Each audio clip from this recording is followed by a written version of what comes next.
Hello, everyone. I just want to share a bit of my experience with why it's so hard to go to the grocery store, at least off of medication. So, let's say, typically I'm doing something and then I realize I need to, I don't have enough groceries.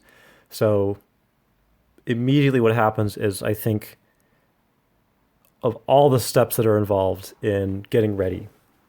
So, I need to get my pants on. Typically I have like some kind of gym shorts on that's more comfortable.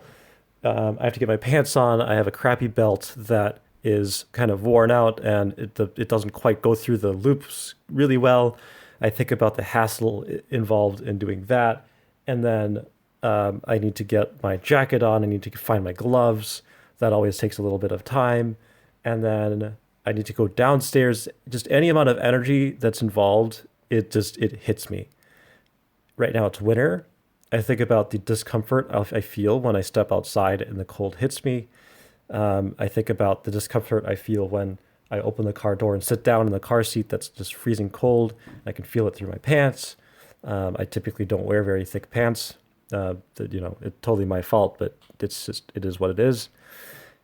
I think about driving. I think about all the steps involved in being a cautious driver, being conscious of using turn signals, and then get to the grocery store. And you know, at the grocery store, it's not so bad. I get my things. In the past, I would worry a lot about my spending and think very hard about what to get, what not to get. And then on the way back, I like to do one trip, and so it's just a pain in the ass to just have all these groceries in one hand and then try to juggle my keys out, and try to keep the bags lifted while I unlock the door. And sure, I could put the groceries on the ground, but then that's like less efficient. And so all of these thoughts all at once hit my head whenever I think grocery store off of medication. It's hard. Who wants to spend just think of spending all the energy at the same time? And for some of you, this probably sounds very silly, but this is what I mean when I talk about these different barriers to getting things done.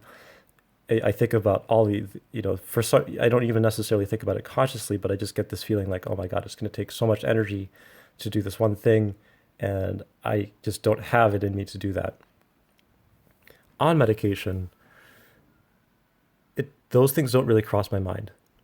The the hassles involved, they come at me one by one, and I just handle them one by one.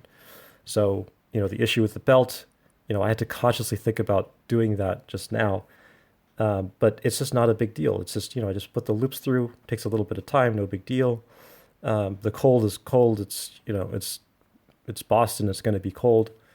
Driving is, it's not a big deal. Like I'm just a suburban driving, lots of stops. It's fine. And actually being at the grocery store is just a walk, and getting to walk around is actually, it's no longer this unpleasant experience. I get to walk around and it gets some of my steps in. So for some reason, I don't understand, but the barrier just kind of goes away. And the way you described it, it seems like it's because I no longer think about all the steps involved all at once, but just kind of do things as they come. And that seems to help a lot. And unfortunately, I've tried to do that a lot with different tasks. So going to the gym, for example. Um, by the way, this happens for basically like every different task, like doing the laundry or even like making food, like making lunch.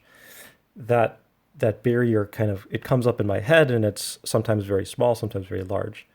So with the gym, for example, what I realized is if I'm at the gym, I can be there and work out. It's really not a big deal. The problem for me was always like getting to the gym.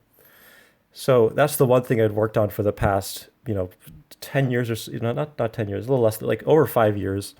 And now I can like go to the gym, no problem.